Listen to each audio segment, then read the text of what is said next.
नमस्कार दोस्तों। आज हम अर्थ के आधार पर क्रिया के भेद जानेंगे। अर्थ के आधार पर क्रिया के दो भेद है। पहला है क्रियार्थक संज्ञा और दूसरा है प्रेरणार्थक क्रिया। अभी क्रियार्थक संज्ञा क्या अर्थ क्या है? क्रिया का अर्थ लिए हुए संज्ञा। क्रिया का अर्थ लिए हुए संज्ञा। परिभाषा क्या कह रही है?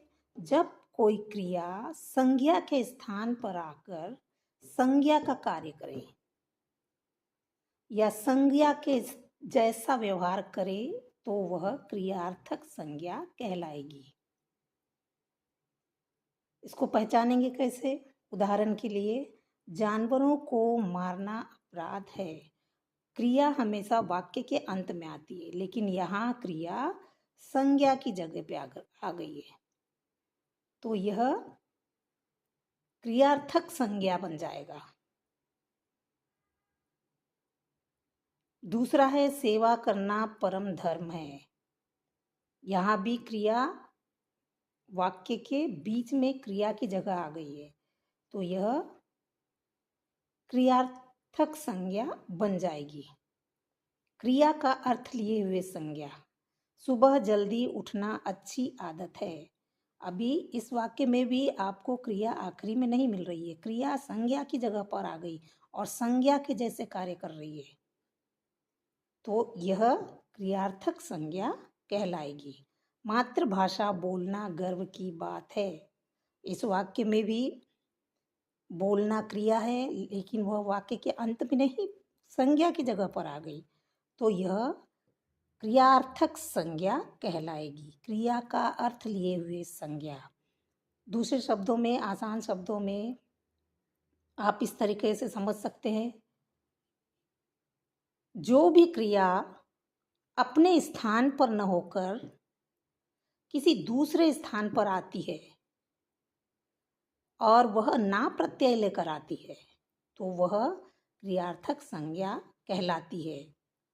जैसे अपने स्थान पर क्रिया ना आकर कहाँ आ गई? किसी दूसरे स्थान पर आ गई, और क्या प्रत्यय लगा है उसमें? ना प्रत्यय, तो यह क्रिया का अर्थ लिए हुए संज्ञा बन जाता है, तो यह क्रियार्थक संज्ञा कहलाएगी। यहाँ पर भी अपने स्थान पर न होकर किसी दूसरे के स्थान पर आ गई है और ना प्रत्यय के साथ आई है क्रिया। यहाँ भी मारना, करना, उठना, बोलना, ये सब ना प्रत्यय के साथ ये क्रिया आई है, तो यह क्रियार्थक संज्ञा कहलाएगी। आशा करती हूँ आपको आज क्रियार्थक संज्ञा के बारे में समझ में आया होगा। अब हम जानेंगे दूसरा है प्रेरणार्थक क्रिया। अर्थ के आधार पर हम इसे समझने की कोशिश करेंगे। परिभाषा क्या कहती है? जब वक्ता किसी कार्य को अन्य से करवाए उसे प्रेरणार्थक क्रिया कहते हैं। किसी कार्य को किसी अन्य से करने को कहना कि तुम्हें यह करना है और यह करवाना है, उस काम को करने के लिए प्रेरित करना, उसे हम प्रेरणार्थक क्रिया कहते हैं। प्रेरणार्थक क्रिया दो प्रकार की होती है, पहला प्रथम और दूसरा द्वितीय। तो पहले प्रथम प्रेरणार्थक क्रिया के बारे में पढ़ेंगे।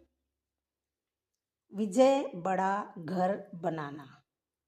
इस वाक्य में विजय बड़ा घर बनाना, विजय को प्रेरणा दी गई है। किसके द्वारा? वक्ता के द्वारा। किसी ने विजय से कहा, विजय तुम बड़ा घर बनाना। ये किसी के द्वारा, वक्ता के द्वारा कहा गया है, विजय को काम दिया गया है। अब बनाना क्रिया है। इस वाक्य में बनाना क्या है? क्रिया है।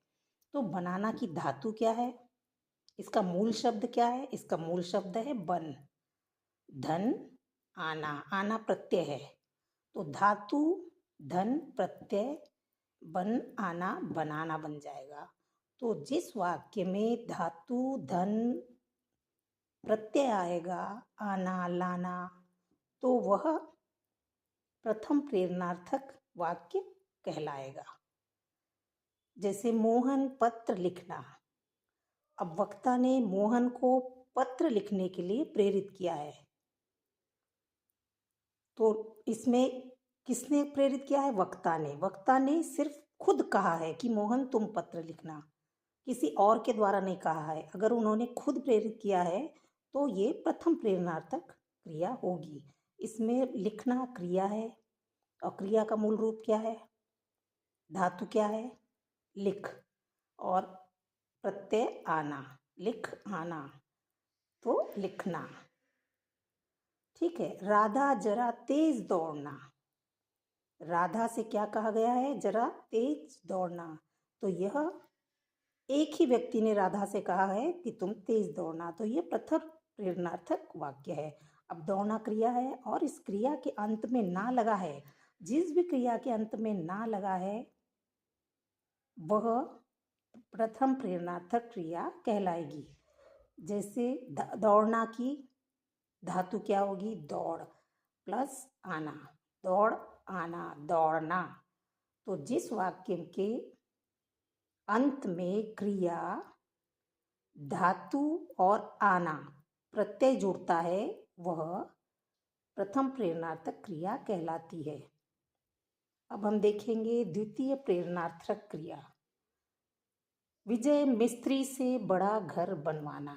यहाँ इस वाक्य में क्या कहा गया है? वक्ता, यह है वक्ता। ये वक्ता ने विजय से कहा और विजय ने मिस्त्री से कहा। यहाँ तीन व्यक्ति आए हैं। पहला जिसको काम करवाना है वह है वक्ता। उसने विजय से कहा विजय मिस्त्री से बड़ा घर बनवाना, तो यहाँ द्वितीय प्रेरणार्थक क्रिया बन गई। तो घर बनवाना, बनवाना किसी से कहेंगे कि उससे वो काम करवाना, तो यह द्वितीय प्रेरणार्थक क्रिया के अंतर आता है। अब बनवाना का मूल शब्द क्या है? धातु क्या है? बन और वाना प्रत्यय, बनवाना। तो जिस भी वाक्य में धातु प्लस वाना आता है लास्ट में, जिस क्रिया के आखिरी में वाना आता है, वाना प्रत्यय आता है, वह द्वितीय प्रेरणार्थक क्रिया बन जाती है। अब राम मोहन से पत्र लिखवाना। वक्ता ने राम से कहा मोहन से पत्र लिखवाना, मतलब वक्ता ने राम से कहा और राम ने मोहन से कहा। राम को काम नहीं करना है, उसे मोहन से करवाना है। तो वक्ता ने राम को प्रेरित किया और राम ने मोहन को प्रेरित किया। इसलिए यहाँ दो प्रेरणा देने वाले व्यक्ति दो है और काम कौन करेगा? मोहन करेगा। इसलिए राम मोहन से पत्र लिखवाना, तो ये द्वितीय प्रेरणार्थक क्रिया बन जाएगी। अब लिखवाना क्रिया है और क्रिया का धातु शब्द लिख है और वाना प्रत्यय है, तो लिख धनवाना लिखवाना। तो जिस भी क्रिया के अंत में प्रत्यय वाना हो वह द्वितीय प्रेरणार्थक। अब तीसरा है गीता राधा से जरा तेज दौड़वाना।